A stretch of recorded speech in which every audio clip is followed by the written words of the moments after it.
ایک بیس بن جائے گی جس کے تحت مذاکرات آگے چل سکتے ہیں۔ اچھا میڈم، کیا آپ کو لگتا ہے کہ یہ جو اب مذاکرات ہیں ان کے کوئی ادوار ہو سکتے ہیں؟ ابھی جس طرح پہلے مسودے تو دونوں ممالک کے پاس موجود ہیں، تو ان میں کون سی ایسی چیز ہے جو پرابلمٹک ہو سکتی ہے؟ جو معاملات ہیں وہ ظاہر ہے اسٹیٹ آف ہرمز سے شروع ہوں گے، اسٹیٹ آف ہرمز پہ ختم ہوں گے، کیونکہ اصل بات یہی ہے کہ اسٹیٹ آف ہرمز کے اندر اصل بات تجارت ہے، اور تجارت کے ساتھ لنک ہے ایران کی سینکشنز، اور اگر ایران کی سینکشنز اٹھیں گی تو تجارت بحال ہوگی، اور اگر تجارت بحال ہوتی ہے تو ظاہر ہے اس میں ایران جو ہے بین الاقوامی سطح کے اوپر نہ صرف تیل کی منڈی کو اسٹیبلائز کر سکے گا لیکن باقی تمام کام بھی کر سکے گا۔ تو اسٹرکچرلی اس وقت ہم یہ دیکھ رہے ہیں کہ ایک طرف تجارت کا مرکز ہے، دوسری طرف جو ملٹری سائڈ ہے اس کو دیکھنا ہے، تیسری طرف جو لیبنان کا ایشو تھا اس پہ اسرائیل اور لبنان کے درمیان ٹاکس شروع ہو چکی ہیں نیو یارک میں، اور انشاءاللہ تعالیٰ آپ پر امید ہے کہ ان ٹاکس کے ذریعے بھی کچھ نہ کچھ مثبت چیزیں نکلیں گی۔ میڈم بڑی خوش نصیبی ہے کہ آپ ہمارے ساتھ ہیں، چیزیں بہتر ہیں۔ اسی وقت کا میں فائدہ اٹھاتے ہوئے آپ سے تھوڑا سا یہ جاننا چاہوں گا کہ اوور آل اس وقت جو پکچر ہے دنیا کے سامنے ایران کی، جس طرح سے ایران نے ریزسٹنٹ کیا ہے وہ اب کس طرح سے ہے، اور جو ہم اگر بات کریں سپر پاور کی تو کیا وہ اس طرح سے امیج اس کا قائم ہے؟ قائم تو ہے، اس میں تو کوئی دو رائے نہیں ہے۔ دونوں سائڈ نے یہ بات دکھا دی ہے کہ وہ جنگ کو کسی بھی حد تک لے کے جا سکتے ہیں، لیکن اس کے ساتھ ساتھ دونوں نے یہ بھی دکھا دیا ہے کہ وہ بہت فریگمیٹک پاورز ہیں اور وہ نہیں چاہتے کہ وہ بے مقصد جنگ لڑیں۔ ان کا ریزولو سب کے سامنے ہے، عالمی جنگ کی کیپیسٹی بھی ان کے سامنے ہے، لیکن اس وقت ان کا یہاں موجودگی اور ان کی اس اعلیٰ سطح پہ موجودگی اس بات کی نشاندہی ہے کہ وہ سنجیدہ ہیں بات چیت کے لیے اور پاکستان کو ٹرسٹ کرتے ہیں۔ دیکھیں اس میں جو اہم بات ہے پاکستان کی وہ کیا ہے، جب اس قسم کی ہائی اسٹیکس ٹاکس ہو رہی ہوتی ہیں اور کوئی بھی باتیں پہلے نکلنا شروع ہو جاتی ہیں تو اس سے اثر انداز ہوتے ہے نیگوشیشن کا پروسیس، کیونکہ دونوں سائڈ نے ڈومیسٹکلی بھی جا کے جواب دینے ہیں اور بہت ساری باتیں نیگوشیشن سے اوپر بھی ہوتی ہیں نیچے بھی ہوتی ہیں۔ اس لیے ایک ایسی محفوظ جگہ چاہیے ہوتی ہے کہ جہاں آپ جو بات چیت کریں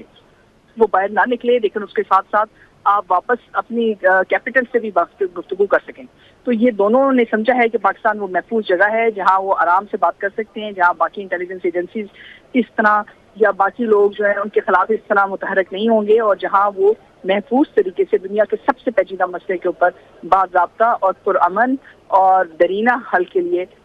جو ہے بات چیت کا ماحول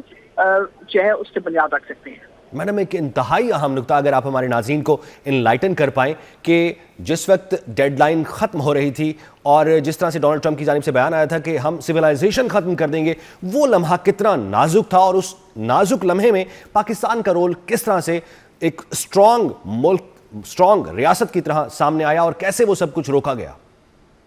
دیکھیں اصل بات یہ ہے کہ اگر وہ لمحہ نہ آپ روکتے تو اس کا اگلا مسئلہ کیا ہونا تھا۔ امریکہ نے کہا کہ وہ 800 جگہوں پہ اٹیک کرتا ہے، ایران نے کہا کہ اس کے پاس 14,000 میزائل تھے اور 45,000 ڈرونز، اور اس کے مد مقابل اگر وہ ایران کے ایٹمی ہتھیاروں پہ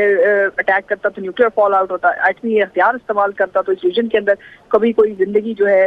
واپس معمول پہ نہ آ سکتی کچھ سالوں کے لیے۔ تو یہ ایک تیسری عالمی جنگ سے بھی بڑھ کے ایک خوفناک منظرنامہ تھا جہاں پورا مشرق وسطیٰ ہمیشہ کے لیے 10 سال نہیں، 20 سال نہیں، 50 سال پیچھے چلا جاتا اور ان کو واپس کھڑا کرنے کے لیے کوئی چیز موجود نہ ہوتی۔ میڈم پریشر کتنا آپ زیادہ دیکھ رہی ہیں اس وقت جے ڈی وینس پر ہوگا؟ کیونکہ جے ڈی وینس اگر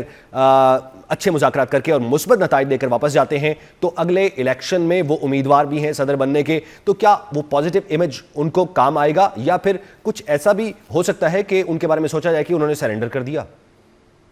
دیکھو سرنڈر کی بات نہیں ہے، اگر وہ واپس کچھ لے جاتے ہیں، تجارت کھلوا لیتے ہیں اور سیکیورٹی آرکیٹیکچر میں کریٹ کر لیتے ہیں، اور دیکھیں سب سے بڑی بات اس کو ہم سمجھیں اس میں یہ ہے تیل کی تجارت۔ تیل کی تجارت جو ہے اگر اس کی آپ نے پرائس کو ریگولیٹ کرنا ہے تو اس کے لیے آپ کو ایرانی تیل چاہیے، اور ایرانی تیل وہ چاہیے جس پہ سینکشنز نہ لگی ہوں، اور اگر آپ ویسے وہ یک طرفہ طور پہ سینکشنز اٹھا دیتے ہیں تو پھر جیسا کہ امریکہ نے مروک ہو کے کیا، اگر نیگوشیشن کے تھرو وہ سینکشنز اٹھاتے ہیں تو لگے گا کہ امریکہ نے کچھ حاصل کیا، اس میں اگر وہ اسٹیٹ آف ہرمز میں ایک پرماننٹ سیکورٹی اسٹرکچر میں آ جاتے ہیں تو تب بھی یہ ان کی ایک بہت بڑی ون ہے۔ اب فرق صرف یہ ہے کہ پہلے یہ تمام معاملات زمین پہ طے ہو رہے تھے، اب یہ بحیرہ عرب اور اسٹیٹ آف ہرمز کے سمندروں پہ طے ہوں گے۔ میڈم لبنان ایشو جو ہے لبنان کا، وہ کتنا اثر انداز ہوگا ان مذاکرات پر؟ تو ہوگا، کیونکہ ظاہر سی بات ہے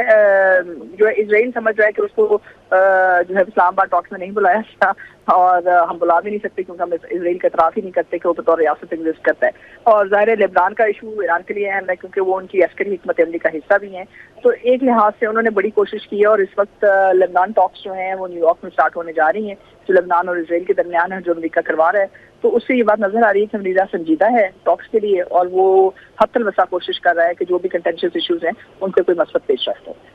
اچھا میڈم، ایک بالکل نا ایک چھوٹی سی بات جو مطلب جس کا شاید اتنی امپورٹنس نہیں ہے مگر شاید جواب دینا بھی ضروری ہے کہ جو بھارت ہے اس کی کیا پرابلم ہے ابھی کہ وہ ابھی سکون میں نہیں آ رہا؟ وہ سیکورٹی کوریڈور تک چلا گیا. اس سیکورٹی کوریڈور تو انہوں نے اسرائیل کے ساتھ یو اے ای کے ساتھ ابراہیم اکارڈز کی شیپ میں بنایا تھا. ابراہیم اکارڈز کا تو کوئی فیوچر نہیں ہے. وہ اپنے آپ کو تحفظ نہیں دے سکے تو مشرق وسطیٰ کو کیا تحفظ دیں گے؟ وہ اپنی تجارت کو نہیں بچا سکیں تو بحر عرب کی تجارت کو اور اسٹیٹ آف ہارمز کی تجارت کو کیسے روک سکتے ہیں؟ اور اس لیے بھی ان کو اس وقت امریکہ کی ضرورت تھی.